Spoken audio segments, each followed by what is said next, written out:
नमस्कार। इस वीडियो में हम जानेंगे प्राण क्या होते हैं और प्राण में और ब्रीदिंग में कैसे डिफरेंस होता है, क्या डिफरेंस होता है और प्राण कैसे हमारे शरीर को संचालित करता है। तो प्राण क्या है इस वीडियो में हम जानेंगे। प्राण को डिफाइन करना उतना ही मुश्किल है जितना कि भगवान को या गॉड को डिफाइन करना। प्राण वह शक्ति है जो पूरे ब्रह्मांड में समाहित है। प्राण से ही अंतरिक्ष की और वायु की उत्पत्ति हुई है।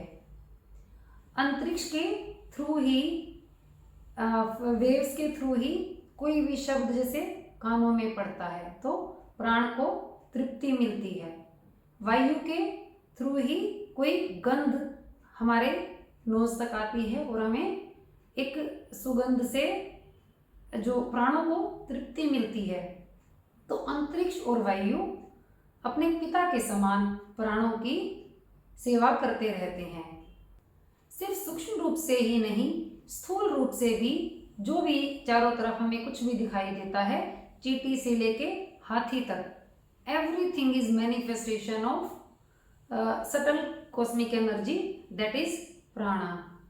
बट जनरली लोग ब्रीदिंग को और प्राण को एक जैसा समझ लेते हैं। बट जहाँ ब्रीदिंग नहीं होती प्राण वहाँ भी होते हैं। जैसे कि पेट में एक बच्चे का होना, उसकी लंग्स नहीं होती हैं, फिर भी उसको ऑक्सीजन की सप्लाई की जाती है, वह जीवित होता है, वहाँ फिर भी जान होती है। तो ब्रीदिंग और प्राण अलग अलग होते हैं। ब्रीदिंग जहाँ नहीं होती प्राण वहाँ भी होते हैं। हमारे पूरे शरीर में प्राण विद्यमान होते हैं और शरीर की क्या क्या क्रियाएं वो करते हैं वो हम थोड़ा सा अब जानते हैं। जैसे कि जो लिम्स को होल्ड करके रखता है वो प्राण होल्ड करके रखता है। हाथ अपनी जगह पर है, पाँव अपनी जगह पर है, तो ये सिर्फ प्राण की वजह से ही है। प्राण है तो आयु है, लेकिन प्राण के बिना शरीर की कोई अहमियत नहीं है।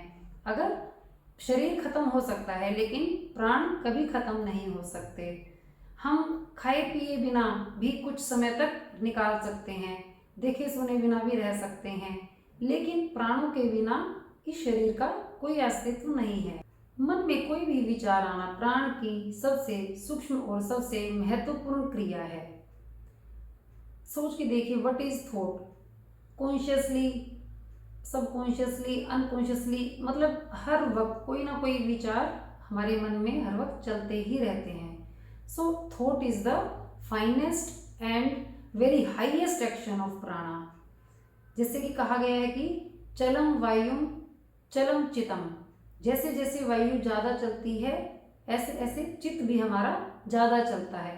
यहाँ कहने का तात्पर्य यह है कि प्राणों से है, जैसे प्राण हमारी आवाजाही होती है, तो जितनी ज़्यादा स्पीड हमारी प्राणों की होती है, जितनी ज़्यादा स्पीड से वो अंदर आते हैं, छोड़ते हैं, हम आउट ऑफ रिदम होते हैं, उतना ही हमारा चित्त भी ज़्यादा चलता है। तो prana is responsible for holding our limbs, holding our thoughts. प्राण ही है जो लंग्स को मोशन में रखते हैं।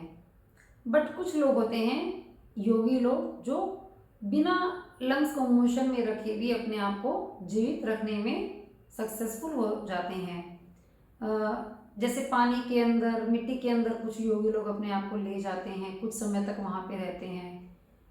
They take their consciousness to higher level by practice, where breathing stops automatically. तो वी कैन से उस टाइम क्या होता है कि ब्रीदिंग नहीं हो रही होती, लेकिन प्राण शरीर में उस टाइम भी होते हैं। तो हम कह सकते हैं कि प्राण इज प्रोड्यूसिंग ब्रेथ। बट जहाँ प्राण ब्रीदिंग नहीं होती है, प्राण वहाँ भी होते हैं। प्राणों से लंग्स में मोशन होती है और उससे एक पंपिंग एक्शन होता है जिससे कि ब्रीदिंग ऑटोमेटिकली होती है। सो प्राणा इज डिफरेंट फ्रॉम ब्रीदिंग। प्राण इज रिस्पॉन्सिबल फॉर ब्रीदिंग। प्राण ही सभी इंद्रियों का रक्षक भी है और प्राण ही सभी इंद्रियों का स्वामी है और प्राण ही सभी इंद्रियों की स्थिति का कारण भी प्राण ही है। जैसे कि बाहरी जगत में, बाहरी विश्व में आदित्य पोषण करता है और आदित्य उपासना का विषय है, उसी तरीके से प्राण भी हमारे इंद्रियों का स्वामी होने की वजह से पोषण करता होने की वजह से हमारे शरीर में प्राण भी उपासना का विषय है, यही मैं कहना चाहती हूँ।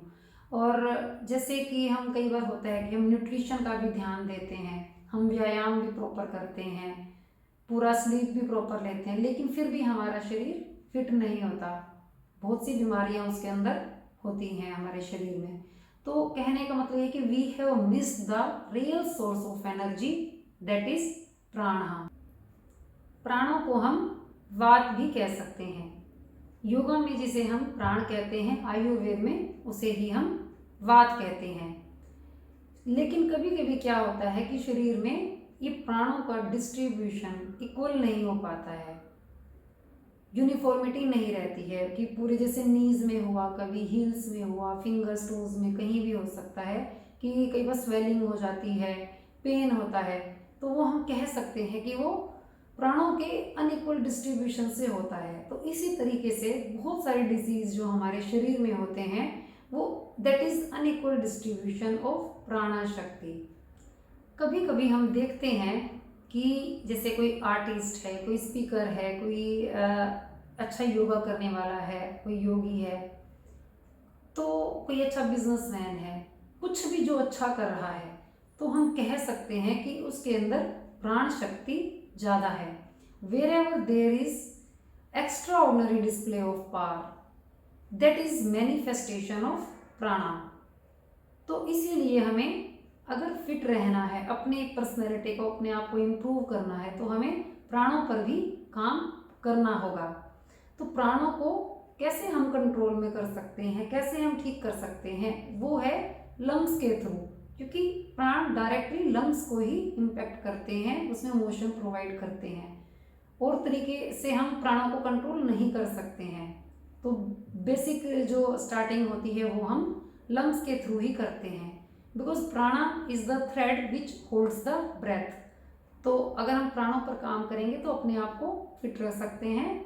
जैसे कि मैंने बताया कि कैसे चलम वायुम चलम चितम, कि माइंड को कैसे कंट्रोल करता है, ये लिम्स को कैसे कंट्रोल करता है, लिम्स को होल्ड करके रखता है। तो बहुत से जितने भी फंक्शंस हमारी बॉडी में होते हैं, जितने भी ऑर्गन्स हैं, वो प्राण शक्ति से ही संचालित हैं। तो जो हमें रियल सोर्स ऑफ एनर्जी है उसको हमें मिस नहीं करना है। इस वीडियो के माध्यम से मैं आपको प्राणों की इम्पोर्टेंस बताना चाहती थी, ताकि हम आगे नेक्स्ट वीडियो में बताऊंगी कि हमारे शरीर में कैसे कैसे 5 प्रकार के प्राण विद्यमान होते हैं, उनके क्या कार्य होते हैं। ये बेसिक जब तक हम नहीं जानेंगे, हमारा प्राणायाम में इंटरेस्ट नहीं डेवलप हो सकता। तो धीरे धीरे हम बढ़ेंगे इसी तरीके से। आशा करती हूँ ये वीडियो आपको बेनिफिशियल होगी, आपको लाभ मिलेगा। तो तब तक के लिए धन्यवाद। आगे मिलेंगे नए कंटेंट के साथ। आपका स्वास्थ्य मेरा लक्ष्य है।